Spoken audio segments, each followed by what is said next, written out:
Salut tout le monde, c'est Ginji, on se retrouve pour un GinjiDR très personnel, hein. Je pense que ça sera écrit en plus GinjiDR personnel, où je vais parler de mon évolution rôlistique. D'habitude je le fais dans un journal où j'écris tout ça, sauf que j'ai la flemme d'écrire, à force d'écrire pour mes JDR, à force d'écrire pour communiquer ou à force d'écrire pour un an. À tel point que, bon, ben, il y a des moments où j'ai la flemme de mettre mes mains sur un clavier ou de tenir une manette. Voilà. Donc si vous n'êtes pas intéressé, et ça serait normal, hein, puisque ce n'est jamais qu'une expérience personnelle, qui plus est un bilan qui va être assez fat, je vous propose de se dire au revoir maintenant. Et pour ceux qui sont curieux et qui ont vraiment envie d'écouter tout ça, parce que oui, on est encore sur du podcast, je vais quand même essayer de travailler l'habillage. Je ne suis pas trop satisfait. J'avais une idée derrière pour les derniers trucs, mais je trouve que c'est pas terrible. Je vais tenter de trouver un truc plus sympa. Voilà. Donc je vous dis à tout de suite pour tout ça. Donc on va commencer par la notion du bilan. Le bilan, il tient de quelle date à quelle date? Alors selon moi, le bilan, il tient de mi-2019, plus précisément juillet 2019. Voilà. Je crois que c'est même mi-juillet 2019 à maintenant. Voilà.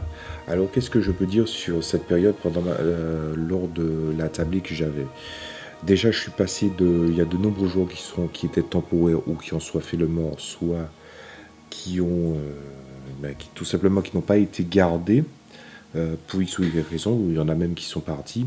Et je me suis rendu compte que, en tout cas, je pensais ça au début, je pensais ça très très fort, que c'était plutôt une bonne chose que au début, quand j'avais ouvert ma tablée, il y avait pas mal de personnes au début et que je devrais être content de ça.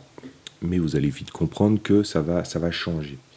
Donc c'était lorsque un joueur faisait le mort, je crois. Et ce qui s'est passé, c'est que, bon, je crois qu'au travers d'une vidéo que j'avais faite où j'ai parlé un petit peu de comment comment je réagis sur certaines choses à la table, et j'ai parlé de ça. Il en a eu vent en regardant une vidéo, et ensuite, il s'est passé le fait que fallait travailler la tablée. D'ailleurs, j'étais sur le point de dissoudre la tablée avant qu'il n'intervienne.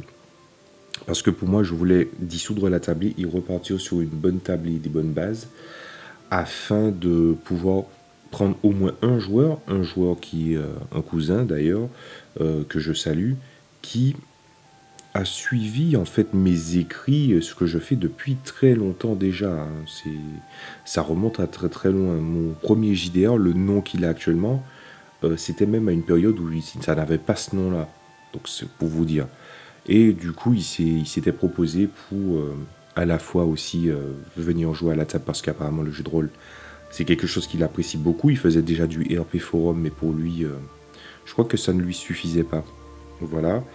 Et ce qui s'est passé, c'est que aussi, on a discuté ensemble et il s'est dit oui, au bout d'un moment, que si je veux présenter mes jeux de rôle et que j'ai besoin, par exemple, d'un joueur vétéran dans les jeux que je crée, ben qu'il accepte d'être une espèce d'ambassadeur, tout ça. Donc finalement, c'était plutôt pas mal. Et est-ce que j'ai eu raison de ne pas dissoudre la tablée? Nous allons voir ça en cours de route. Donc, qu'est-ce que je peux dire? Ben, la progression, elle s'est faite en prenant en compte certains reproches que j'avais. Et c'est peut-être à ce moment-là où je vais commencer à précéder mes conclusions, où je vais dire que, vous savez, moi j'ai une façon de voir le JDR assez facile à comprendre en fait.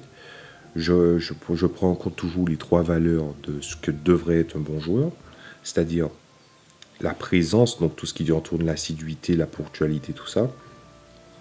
Ensuite, la capacité de la personne à s'intégrer dans l'univers, qui est la deuxième valeur, ou dans les JDR que je fais jouer.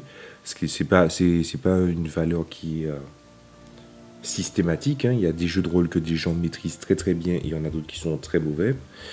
Enfin, où ils arrivent avec énormément de mal. Et le troisième, c'est la plus-value à la table. Sauf que ce qui s'est passé, c'est que on n'est pas en manque cruel de plus-value, mais on est en manque cruel de personnes qui avaient une certaine présence autour de la table. Et au final, je me rends compte que finalement, je disais que je voulais juste jouer à mes jeux de rôle ou jeux de rôle que j'aimais jouer et faire découvrir d'autres jeux de rôle. Mais en cours de route, je pense que quelque chose s'est installé. Et je pense qu'elle a commencé à s'installer au début du Covid-19. Voilà. Alors pourquoi je pense que c'est au début du Covid-19? C'est parce qu'en fait, le Covid-19 a changé certaines choses. Moi, j'étais déjà dans un coin qui était assez perdu, avec peu de moyens de se déplacer et tout. Et du coup, ce que je faisais euh, devant un ordi, c'était quelque chose de... Comment dire ça? C'était ce que je faisais autour de l'ordi, c'était quelque chose qui normalement fait partie de mes tâches en général, mais en même temps, il y avait ce rapport du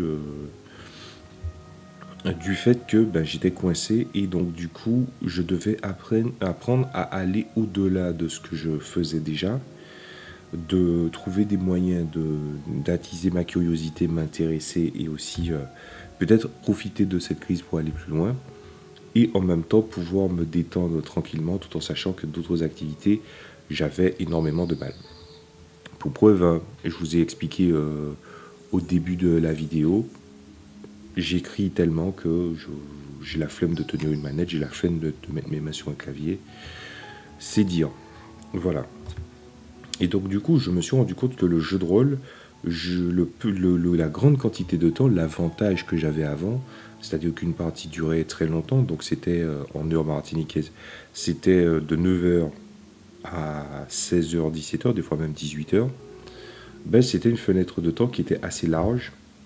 Mais le problème, c'est que cette fenêtre de temps assez large a fini par se raccourcir, mais pas sur le temps, mais sur le rythme. C'est-à-dire qu'on pouvait faire une partie qui durait de 9h à 18h, voilà, 19h si on est optimiste, et il ne se passait pas grand-chose. Voilà. Ça couvert aussi par le fait que j'ai suspendu mes jeux de rôle j'ai suspendu mes jeux de rôle à jouer pour pouvoir les travailler, pour pouvoir rendre un produit final. Voilà, puisque en gros, le 11 septembre 2001, ça fera que ben, ça fait 20 ans que je travaille sur mon premier univers, du premier JDR en fait. Donc ça remonte à... donc je voulais essayer de boucler ça le plus vite possible. Moi je sais que ça va pas être possible, hein. Les règles, je pense qu'elles sont faciles à assimiler. Au début, j'avais énormément de choses à faire, mais finalement, au travers de... Comment dire ça? Je pense qu'au travers du temps, mon univers s'est étoffé et la gestion des règles méritait certaines refontes que j'ai déjà faites et aussi que justement qu'elles ne pouvaient pas tenir dans les livres de base parce que dans mon premier JDR, il y a 3 livres. Il y a un livre qui est en fait un livre qu'on pourrait appeler le livre des éléments qui contient en fait le bestiaire, des modèles de comment créer des PNJ mais aussi des objets ou ce genre de choses là, c'est vraiment spécifique à ça.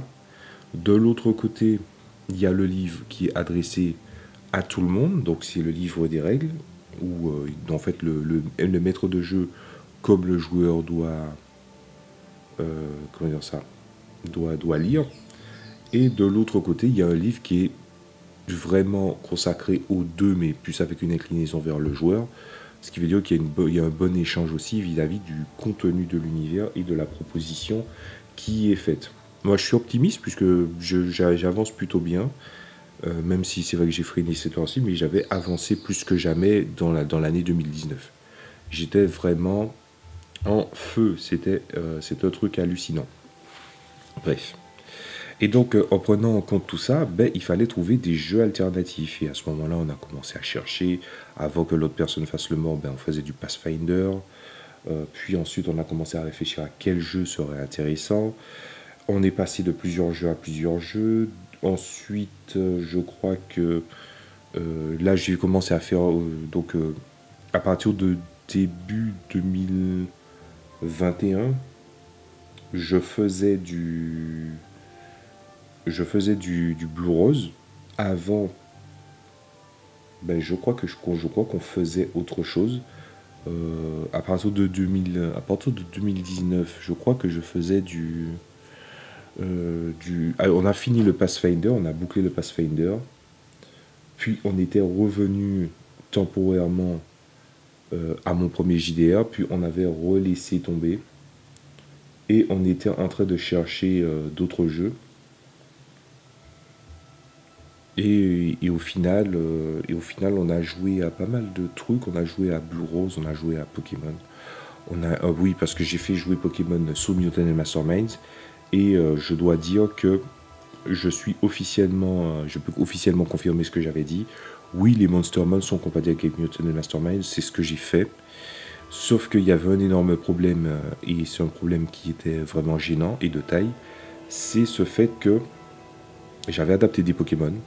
J'en ai adapté 60 sur 64 sur 898.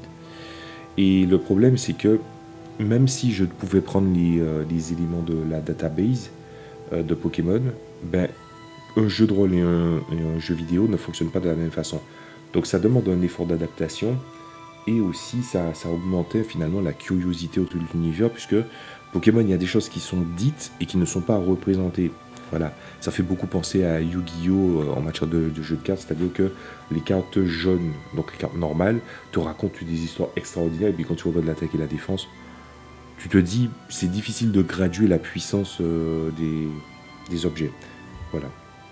Ça me fait un peu penser aussi à Warhammer 40 000, où finalement, même si les Space Marines, c'est la faction phare, c'est la faction vitrine, je dois avouer que dans Warhammer 40 000, en fait, la manière dont tout est raconté, toutes les factions sont badass.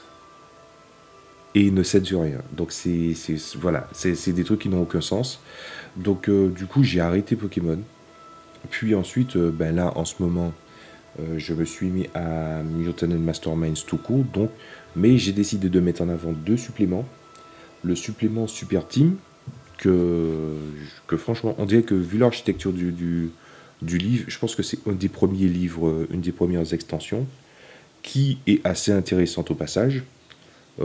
Si je devais l'analyser, je pense que je dirais pas que c'est un must-have, mais je dirais que c'est très intéressant quand tu veux faire un groupe soudé.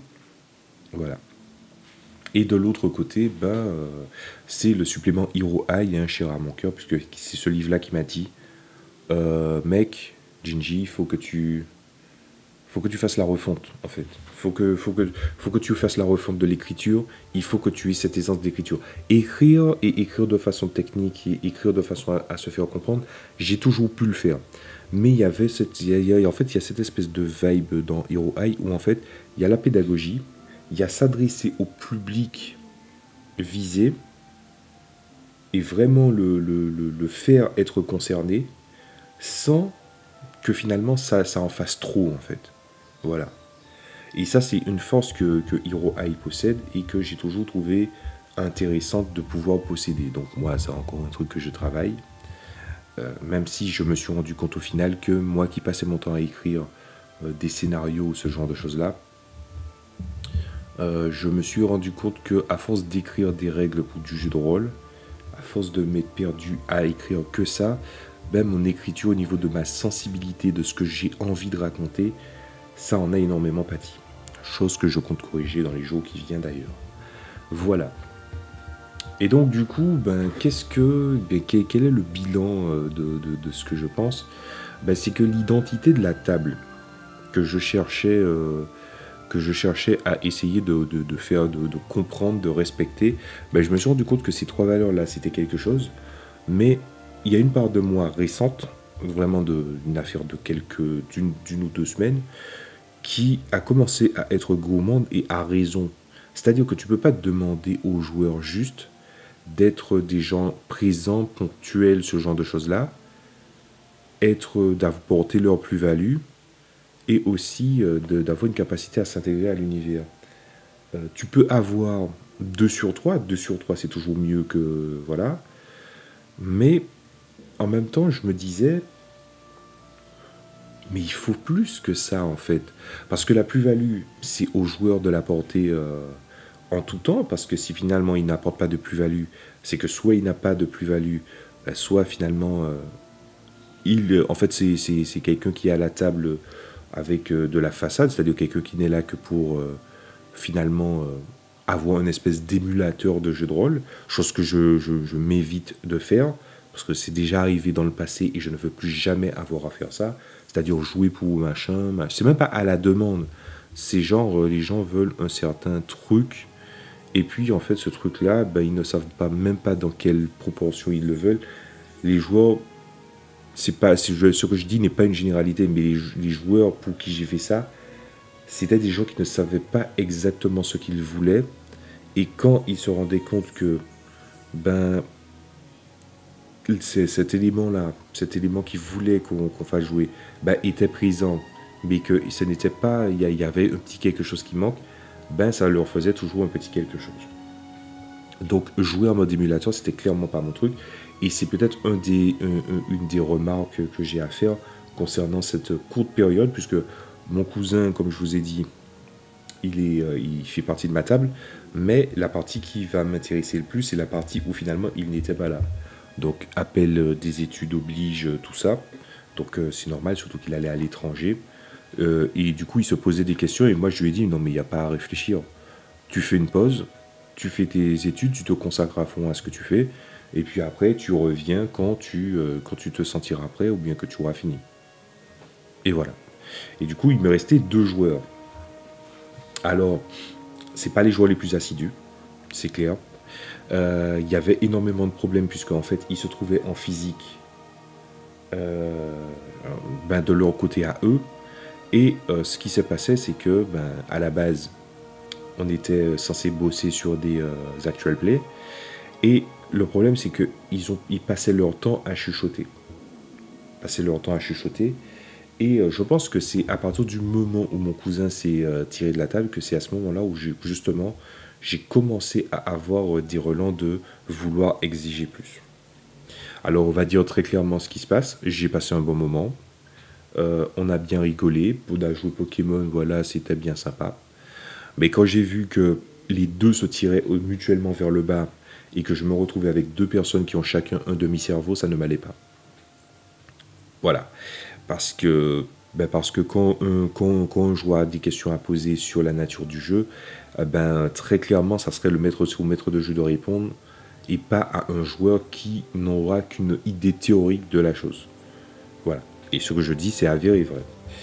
Donc, une fois que je me suis rendu compte de ça, je me suis dit, mais en fait, ce que je veux, c'est pas juste ces 3 bases-là. Et c'est à ce moment-là où j'ai commencé à me poser les questions, donc c'est ces temps-ci, aux alentours d'avril, je crois, mars-avril, jusqu'à maintenant, je me suis posé la question du ben, qu'est-ce que je veux exactement.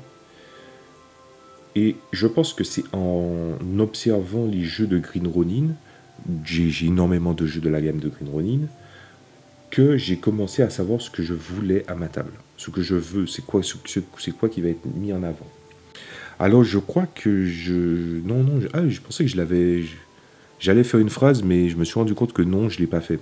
Alors, je vais en profiter pour vous citer une vidéo. Je vais vous la chercher.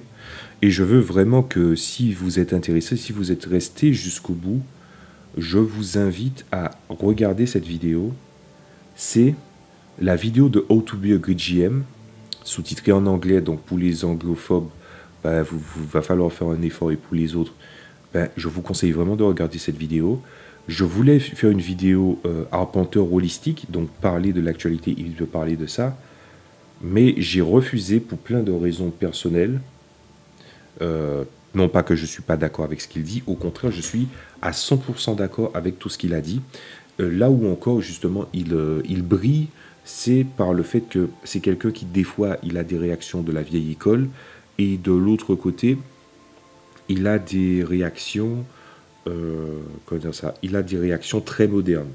Voilà, et il parlait de l'inclusivité, de la sexualité, de l'identité, de la représentation de l'identité en jeu de rôle, et j'ai trouvé ça putain de pertinent. Je vous invite vraiment à regarder cette vidéo, allez la voir, c'est très très très sympa, parce que il parle de pas mal de choses qui m'ont permis de savoir ce que je voulais exactement. Et une des phrases que j'avais dit dans mes essais, dans les prises que j'avais pas gardées et de la vidéo que je n'ai pas gardée, c'est que je considère que la romance et la sexualité sont deux choses qui sont nécessaires dans mon univers. Et ça, je l'ai un petit peu expliqué dans le passé, où j'ai expliqué que mon premier jeu de rôle, j'ai eu pas mal de problèmes avec certains lecteurs qui étaient des connaissances et plus tard d'autres connaissances qui sont devenus des amis. C'est qu'on m'a fait la remarque qu'il y a beaucoup trop de romance et de la sexualité, non. Alors la sexualité dans le sens très physique, là ça ne gênait personne parce que bon, apparemment, on était dans une époque où tout le monde était con, faut le dire. Enfin, avec le recul, j'entends. Même moi, où en fait, à un moment, je crois que c'était même ça a commencé même au niveau du collège, où les gens me disaient oui, mais en fait, il y a trop de romance dans ton truc. C'est vraiment quelque chose qui semble être fort, et un manga c'est pas censé être ça, puisqu'à la base le premier univers c'est censé être un manga, et que du coup le truc qui doit être au cœur c'est la baston. C'était à une époque où les gens pensaient que en tout cas eux ils pensaient que manga est égal baston. Moi j'étais déjà au-dessus de ça depuis très longtemps, sans doute parce que justement je regardais énormément de séries qui étaient tournées vers l'action. Et du coup, ça a changé. Et d'ailleurs, je pense que le processus a changé avec deux jeux majeurs qui m'ont vraiment fait revoir ma façon de voir, pas seulement les mangas, mais aussi les histoires que j'avais envie d'écrire. C'est Harvest Moon, le simulateur de ferme créé par Natsume à l'époque. Et voilà. Et l'autre côté, c'était les Fire Emblem, beaucoup plus tardivement par contre, où je me rendais compte que les relations, c'est vraiment quelque chose que tu peux mettre, et ensuite, la manière dont... Donc, je parle des Fire Emblem anciens, je te parle de le Fire Emblem avec Eliwood, Roy, ou encore The Sacred Stone avec Ephraim et Erika. Voilà, donc on est vraiment sur des Fire Emblem assez solides, pas les Fire Emblem maintenant où les gens sont des clichés sur pattes, et que du coup les personnages finalement sont des waifu slash husbando matériel pour whip à la con, et que finalement les personnages sont tellement archétypaux que c'est à vomir, les dialogues. En fait, ils sont pas mauvais, j'exagère quand même. Ils sont pas mauvais, mais je pense que il manque cruellement de cœur dans ce qu'ils font. Et moi qui suis fan de Sacred Stone, donc avec Eric et Ephraim, et aussi quand j'ai découvert, genre 4 à 5 années après, Fire Emblem 4, qui est le meilleur Fire Emblem de tous les temps, il n'y a pas à discuter là-dessus, il y a vraiment énormément de featuring. Si les Fire Emblem récents avaient tout ce qu'avait Fire Emblem 4, il faudrait même qu'ils en fassent un remake du 4. C'est vraiment un truc génial. Ça se passe en plusieurs générations, il y a énormément de dialogues, il y a le fait de si ton personnage, finalement, par exemple, il y a des personnages qui se sont mariés, et puis en fait, finalement, la femme, elle est veuve, du coup, l'enfant est radicalement différent de ce qui est programmé. Il y avait énormément de paramètres pris en compte. Où est passée cette justesse chez Intelligent System? Je me pose la question. Mais bon, je digresse. Et ce qui s'est passé, c'est que ça m'a foutu une claque. Et je me suis dit, je vais mettre de la romance parce que je pense que c'est quelque chose que j'apprécie beaucoup. Voilà. Après, d'aucuns qui me connaissaient déjà auraient dit que bon, vu que moi je détestais Dragon Ball quand j'étais petit et je préférais de loin regarder Sailor Moon Senseiya, c'était prévisible que ça tourne comme ça. Peut-être ont-ils raison, peut-être pas, j'en sais rien. Quoi qu'il en soit, je m'étais énormément tourné vers la romance, la sexualité, et pendant une période très frustrée au collège, je m'étais tourné beaucoup plus vers la sexualité pour voir si ça fonctionne, parce que je me suis dit, les gens vont dire la romance n'a rien à voir, mais au-delà de la romance, la sexualité peut exister, et j'avais fait exprès d'avoir exagéré la sexualité, tout ça. Ces situations cocasses, trucs comme ça, je savais même pas qu'est-ce que c'était un animé ou un manga ecchi, et pourtant, voilà, quoi que j'avais déjà vu Lovina, je crois, mais je ne connaissais pas du tout les codes du genre, et pourtant, ça ressemblait énormément à ça. Et bizarrement, c'était satisfait, plus personne n'ouvrait sa gueule. Et je me suis dit, le problème avec ça, c'est peut-être que les gens de l'entourage avaient un esprit beaucoup trop fermé et qu'il faut que je fasse quelque chose par rapport à ça. Sauf qu'il s'est passé un truc, c'est que déjà ces personnes-là, ben, je les ai perdues de vue.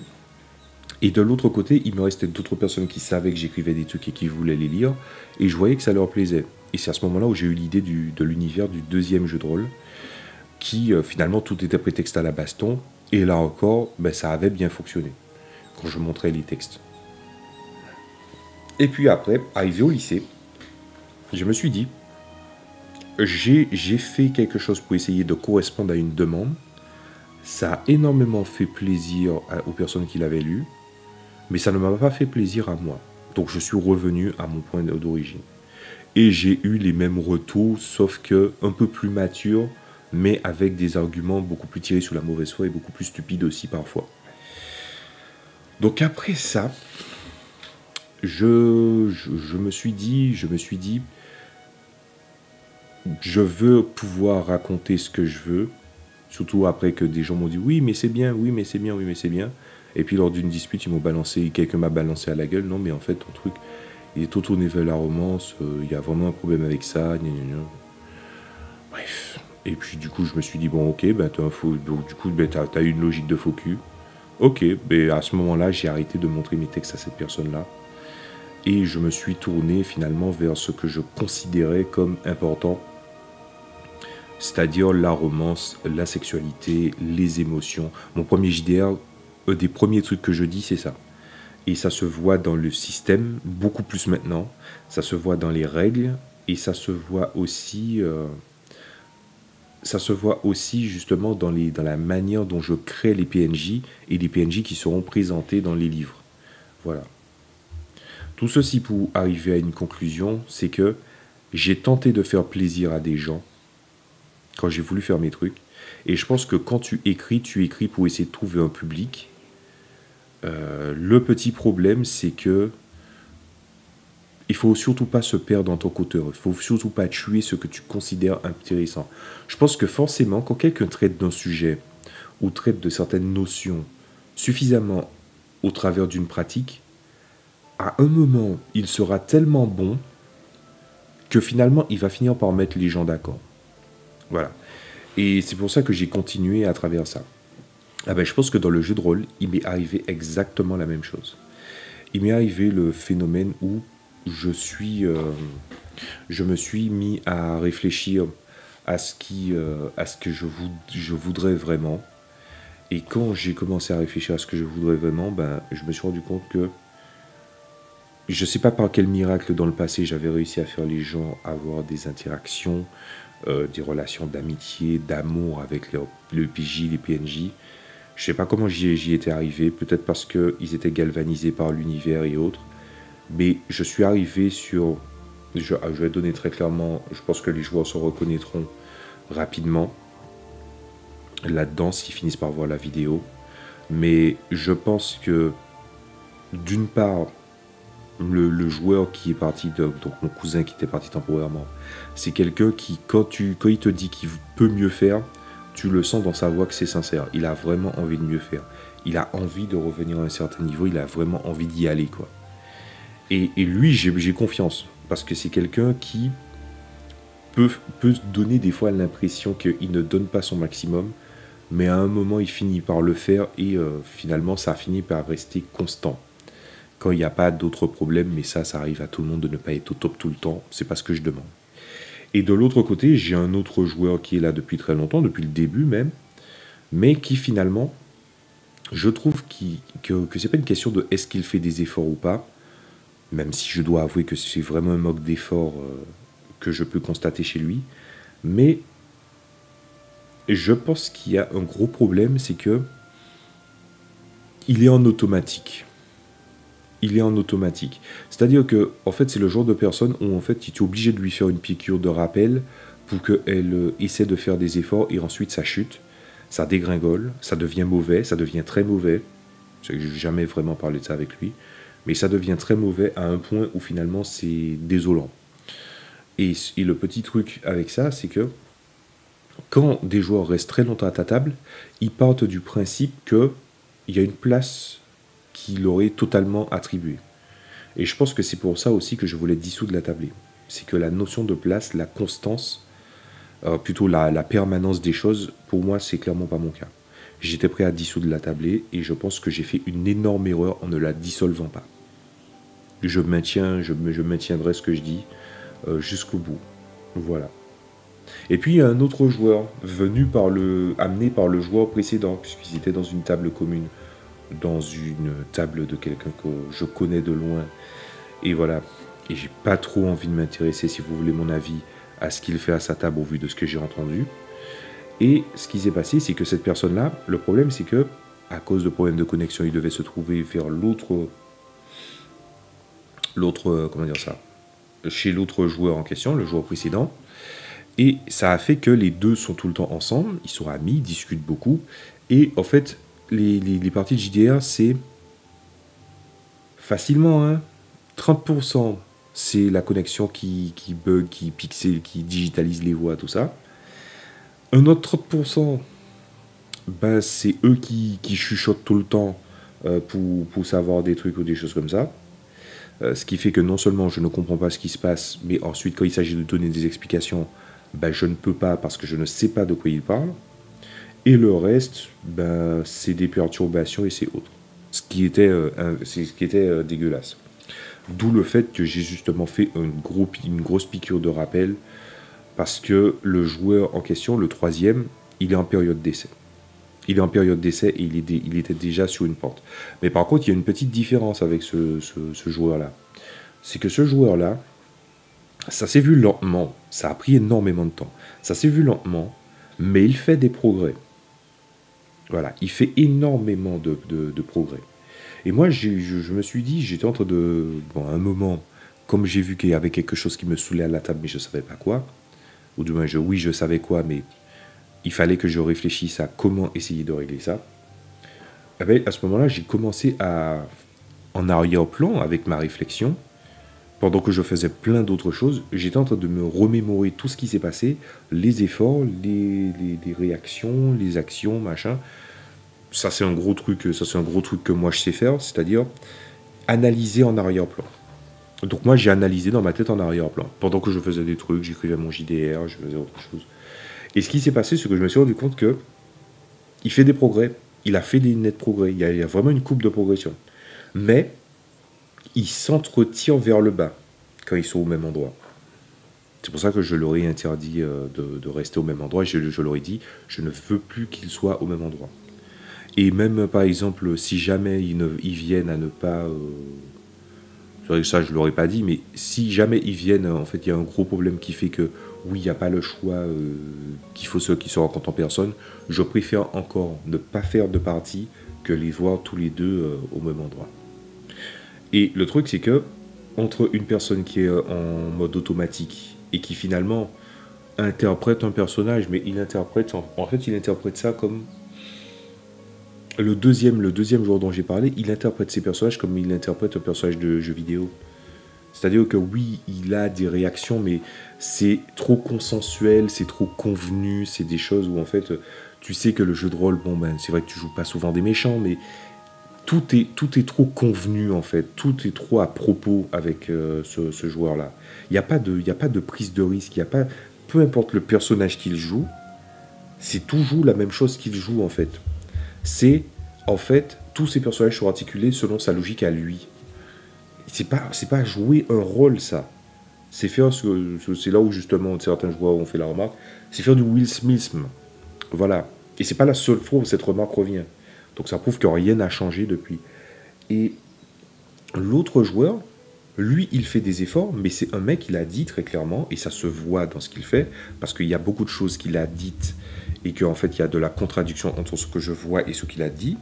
Mais s'il y a un truc qui n'a pas bougé, c'est que le troisième jour, il a dit très clairement, je suis là parce que j'adore à naviguer dans les univers, j'adore voir des histoires dedans, j'aime m'impliquer dans des univers, ce genre de choses-là. Je ne vais pas donner mon opinion là-dessus parce que je pense que je n'ai pas d'opinion là-dessus pour l'instant. J'ai jamais eu le temps d'y réfléchir. Mais voici les joueurs avec lesquels je suis terré en ce moment. Une fois que tout ceci a été pris en compte, Ben, je me suis dit, déjà, il y a un manque de joueurs. Ensuite, j'ai un joueur bon, un joueur entre les deux qui ne demande qu'à évoluer parce que, est-ce que je le dis? Ok, je le dis. De ce que j'ai compris, dans l'autre table où il était, on ne peut pas vraiment dire qu'il faisait du jeu de rôle. Je vais donner l'explication pour que vous puissiez comprendre. Le jeu de rôle qu'il jouait, le maître de jeu en lui-même, il ne fait jouer qu'un jeu de rôle, et ce dit jeu de rôle, en fait, tu t'en fous de ce qui s'y passe. Enfin, les histoires, de ce que j'ai compris, les histoires sont géniaux, mais c'est occulté par le fait que la personne, en fait, elle est dirigiste. Tout a été travaillé. Les joueurs ne sont pas des joueurs, les joueurs sont des spectateurs. Et selon l'analyse des joueurs, c'est en fait on est dans un entre-deux assez bizarre où en fait quand une réussite est faite de la part des joueurs, ben le maître de jeu tend à les minimiser et quand ils font un échec, ils les exagèrent. Donc je pense que vous avez compris que c'est une parodie de MJ, c'est pas un MJ qui est en train d'alimenter cette table. Ceci étant mon opinion et je pense que mon opinion a quand même des bases solides. Si vous voulez me répondre par rapport à ça en commentaire, n'hésitez pas à me dire. Voilà. Et ce joueur-là, ben là, il est finalement en plein apprentissage de ce qu'est le jeu de rôle. Avec la liberté, l'implication, le travail qu'il y a autour. Le truc avec les jeux que je fais jouer en ce moment, parce que j'ai pas encore recommencé à faire jouer mes jeux de rôle, mais ça va pas tarder puisque je suis en train de bosser dessus. Ce qui se passe, c'est que les jeux de Green Ronin, que je ne cesserai de trouver bien parce que je trouve ça vraiment bien, c'est-à-dire True 20, Mutant and Mastermind Blue Rose, surtout Mutant and Mastermind et Blue Rose, ben il y a cette notion où en fait il y a des traits, ou plutôt des complications, des failles, des faiblesses, qui fait que le maître de jeu est obligé de s'en servir pour mettre en avant et faire donner du volume au personnage. C'est pour ça que les jeux qui sont de l'open game licence, je m'en suis toujours méfié, c'est parce que finalement ce n'était jamais que des copies carbone avec 2-3 modifications, des races qui changent et c'est tout. Voilà, j'ai toujours trouvé ça chiant.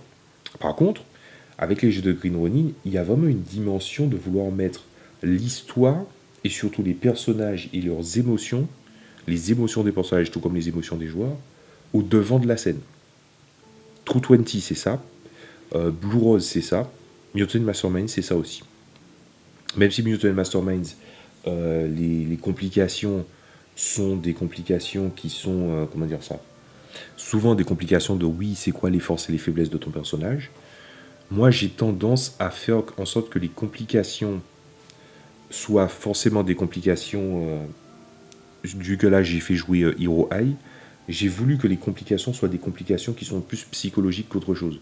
Moi, je me suis inspiré du meilleur super-héros jeune, voire même jeune adulte. Donc, c'est Spider-Man. Puisque dans Spider-Man, c'est un mec, c'est un garçon qui est pas riche, qui ne croule pas sur l'or, qui doit s'occuper de sa tante, qui a souvent des problèmes cardiaques, qui doit s'occuper de sa vie sentimentale, qui est assez tumultueuse, puisqu'il a un pied en Spidey et un pied en Peter Parker.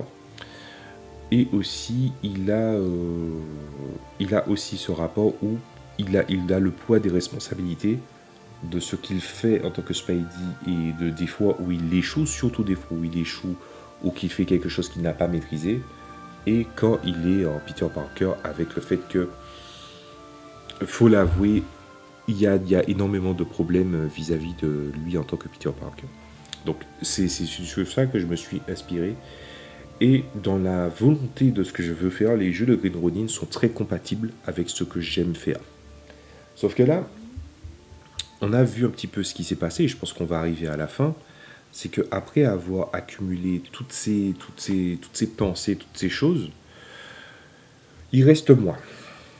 Alors, moi, je suis quelqu'un, je pense que j'ai un énorme défaut là-dessus, il faut que je règle ça. C'est que moi, j'ai un gros phénomène miroir. Je vais expliquer ce que ça veut dire.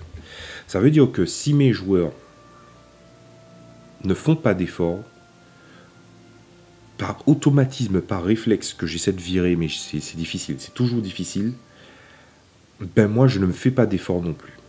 Sauf que, justement, c'est là où ça va devenir paradoxal, c'est que pendant la période où je vous parle, c'était une période où j'ai lutté contre ça. Et c'était dans une période où chaque jeu de rôle que j'avais m'appelait, entre guillemets, à m'investir. Et à m'investir beaucoup. Pas que le jeu est exigeant. Les jeux ne sont pas exigeants. Voilà. Par exemple, adapter Pokémon, c'est une entreprise, mais le jeu n'est pas spécifiquement fait pour adapter Pokémon, mais un Monster Mon. Donc il y a plein de façons de le faire, et tu n'es pas obligé d'adapter tous les Pokémon, tu peux faire ce que tu veux.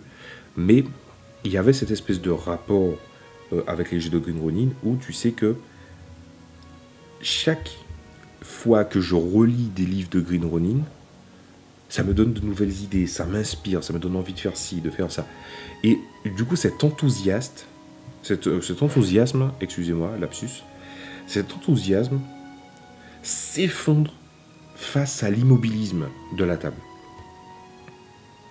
Et c'est vrai que j'aurais peut-être dû parler de ça, mais c'est vrai que la fois où j'ai dû faire le rapport de ce qui se passe, en gros des rapports de partie, quand la dernière fois que j'ai fait un rapport de partie, je n'ai pas expliqué tout ça parce que je n'avais pas le temps.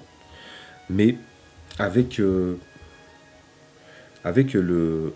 rapport de partie et tout ça, je me suis rendu compte que mon enthousiasme est souvent tué dans l'œuf. Voilà. Et c'est pour ça d'ailleurs que j'ai commencé à réfléchir au fait que je veux faire des actual plays. Donc je veux une table pour les actual plays, une table pour personnel en fait. Et je pense que j'aurais du mal à avoir deux tables différentes pour l'instant. Et les joueurs s'étaient plus ou moins engagés à vouloir faire de l'actual play. Ce qui fait que je dois me poser des questions du qui je vais garder, qui je ne vais pas garder. Mais ça, c'est... Je me suis dit, je leur donne jusqu'à la mi-septembre, puisque comme je fais des parties les 2 premières semaines du mois, ce qui va se passer, c'est que je vais attendre jusqu'à septembre. Ça ne mange pas de pain. Surtout que j'ai changé les horaires aussi. Mes parties sont plus courtes en général. Et le reste des parties sont reportées beaucoup plus dans la semaine. Ce qui fait que c'est beaucoup plus agréable. Voilà. Puisque maintenant, je fais jouer de 8h à 14h30. Et je fais jouer en semaine, donc là c'était le dimanche que je vous ai parlé, et le jeudi je fais jouer de 18h à 21h. Voilà, ce qui laisse largement la marge pour pouvoir travailler des trucs. Et c'est pourquoi j'ai décidé de prendre ces horaires-là, surtout en semaine, c'est parce que ça se rapproche plus à ce qu'est l'idée finalement d'avoir un actual play qui fait 3 heures, et tu sais que tu as 3 heures de trucs enregistrés, mais tu sais que tu vas couper dedans. Voilà. D'ailleurs, ça m'a foutu un de ces blues d'avoir fait le one-shot de Starbound et que du coup, on a réclamé la vidéo. Et comme j'ai changé de PC, du coup, la vidéo est dans... Faut le dire, il est dans l'oubli. En fait, je crois YouTube a fait un coup de pute. Ils ont dit que le truc est limité dans tous les pays, sauf le Québec, le Canada et la France, et les dom-tom aussi. Mais il n'y a personne qui n'a regardé mes vidéos. Et je pense qu'elles ne sont pas visibles. Enfin, ma vidéo, et je pense pas qu'elle soit visible. Et ça m'a dégoûté parce que c'était mon premier test pour savoir, en fait, j'étais en train de me dire, si je réussis à monter un épisode, ça veut dire que j'ai réussi mon coup, et que, comme j'ai réussi mon coup, ça veut dire que je suis compatible à faire des actual plays et à les monter et à m'habituer au montage. Et c'est clair qu'après ça, mon montage, voilà, je le fais assez rapidement. Même si je ne suis pas encore tout à fait à cheval sur la technique, mais il faudrait vraiment essayer de voir comment je vais faire ça. Et donc, du coup, ce phénomène miroir que j'ai me pose énormément de problèmes. Et du coup, le manque d'enthousiasme se fait peut-être pas ressentir de la part des joueurs. Je pense pas qu'ils le ressentent, ça. D'où le fait que je disais que je pense que j'ai l'impression d'être en émulateur depuis un moment. Parce que s'ils le ressentaient, je pense qu'ils feraient beaucoup plus d'efforts que ça. Mais bon.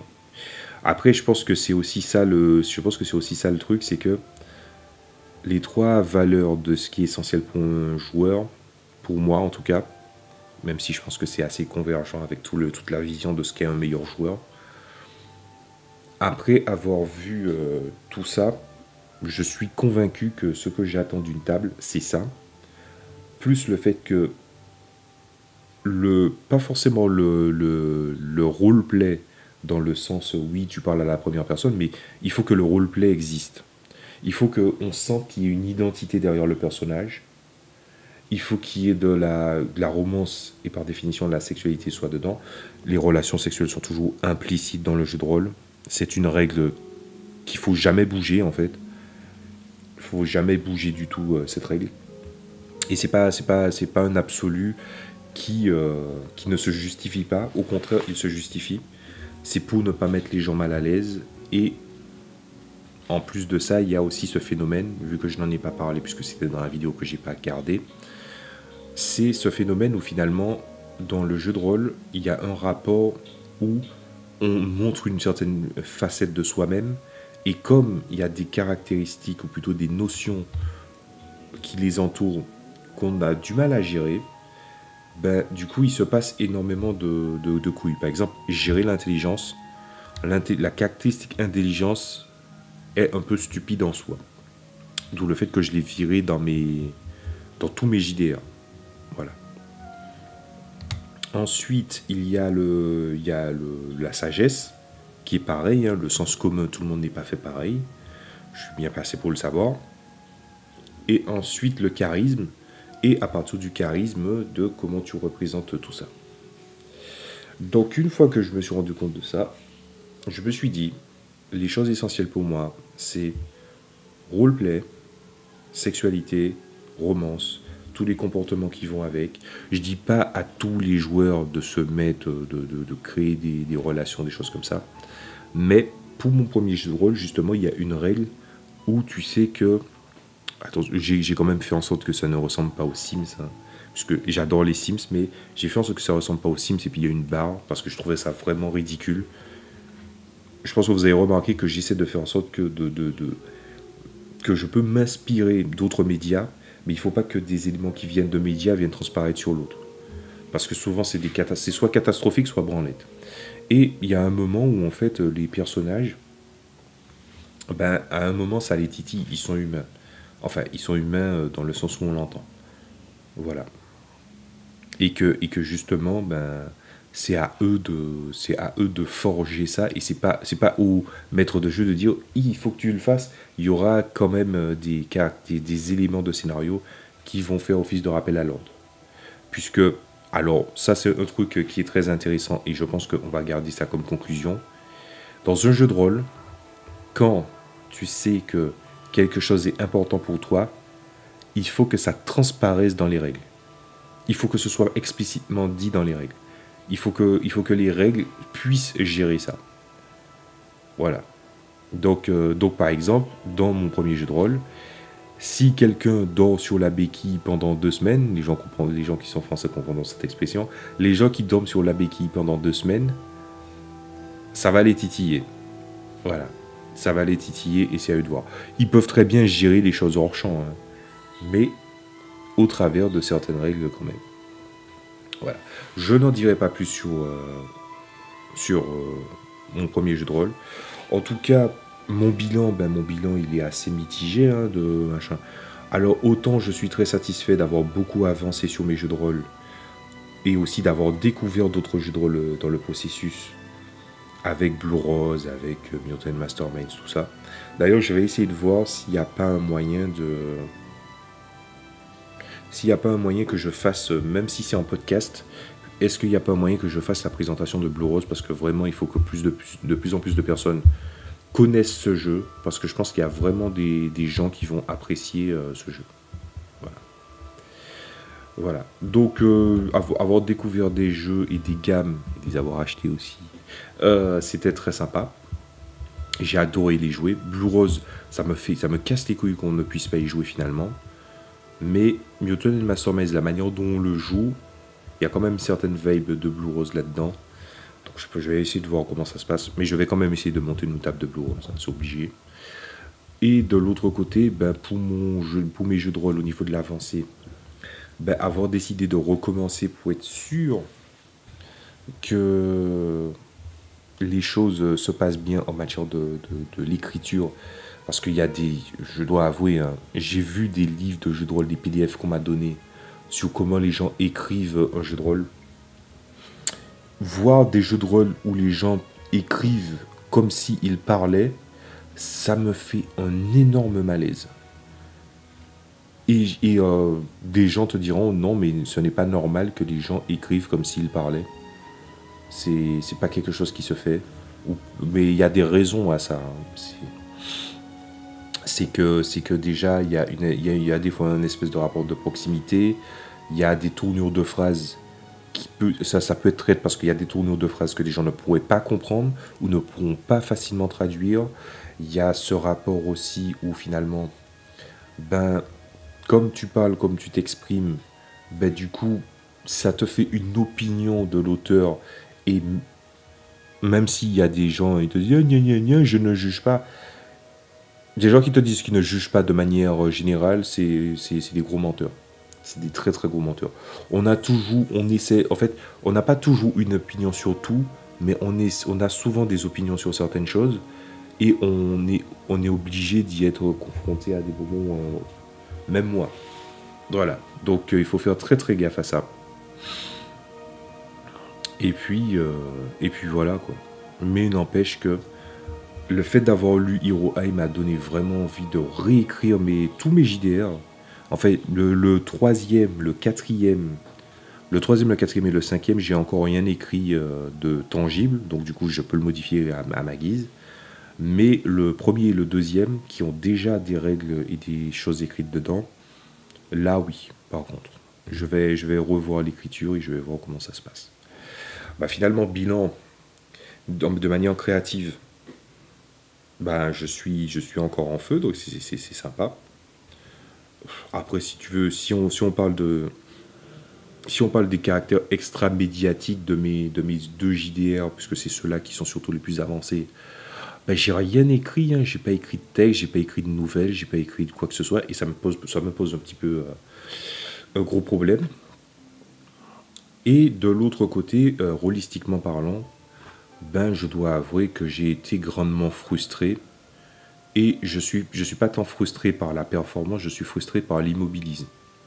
Et un immobilisme qui commence par des bases qui sont assez redondantes. Donc voilà. Après, c'est à vous de me dire, hein, à vous qui avez regardé la vidéo jusqu'au bout, ou plutôt qui avez écouté jusqu'au bout. Putain, 52 minutes. Parce que, ben, voilà, si vous avez une opinion là-dessus, si vous pensez que peut-être je me prends trop la tête, ou ce genre de choses là, ça va. Mais quand même, pour rappeler un petit quelque chose, j'ai parlé d'Actual Play, j'ai parlé d'écrire un jeu de rôle, je parlais de publier. Quand j'ai parlé de tout ça, je parle ça de manière sérieuse. Alors, je connais déjà toutes les bases, hein, il y a toujours quelqu'un qui vient te dire « Ah oui, mais tu peux pas gagner ta vie avec ça. » Oui, mais j'ai jamais dit que c'était mon but. J'ai dit que j'avais envie en tant qu'auteur, en tant qu'artiste, hein, si vous voulez le prendre jusque-là, j'ai envie de produire quelque chose et produire des tas de choses autour. Et du coup, oui, je prends ça très au sérieux. Voilà. Après, bon, on dira que oui, maintenant c'est facile de sortir un jeu de rôle. Et aussi que même si c'est aussi facile de sortir un jeu de rôle, il y a aussi la notion de la publication qui est beaucoup plus rapide. Mais sauf que ce que les gens ne prennent pas en compte, c'est que c'est soit plus facile, on est d'accord, mais qu'on puisse le faire avec énormément de soin pour pouvoir gérer les choses et aussi, par exemple, je prends les cas des Kickstarter parce que ça c'est un truc qui m'a touché beaucoup, où tu vois, tu fais des Kickstarter, des Ulule ou des trucs comme ça, et puis en fait tu te rends compte que les gens te disent « Ah oui, mais on est en train de préparer ça » et le truc n'est pas prêt, il n'y a même pas 70% du travail qui est prêt. Non, juste non. Voilà. Maintenant, les gens font J'ai remarqué que, quand même, l'époque a changé. On est en 2021. Quelques années avant, voilà. Mais maintenant, comme il y a des gens qui vraiment se spécialisent dans les Kickstarter, j'ai vu ça surtout aux États-Unis, ils veulent vraiment travailler, par exemple, des suppléments de Donjons et Dragons, de trucs comme ça. Il y en a même un qui s'inspire de Monster Hunter, un Kickstarter qui est sorti il y a peu de temps. Voilà. Il y a des gens, ils se sont rendus compte qu'il faut avancer des choses pour que les gens soient en confiance. Et c'est clairement mon but. Voilà. Surtout que je dois essayer de voir d'autres aspects là-dessus aussi. Je vous dis à bientôt pour d'autres vidéos. C'était Shinji. N'hésitez pas à me dire ce que vous en pensez. Salut à tous.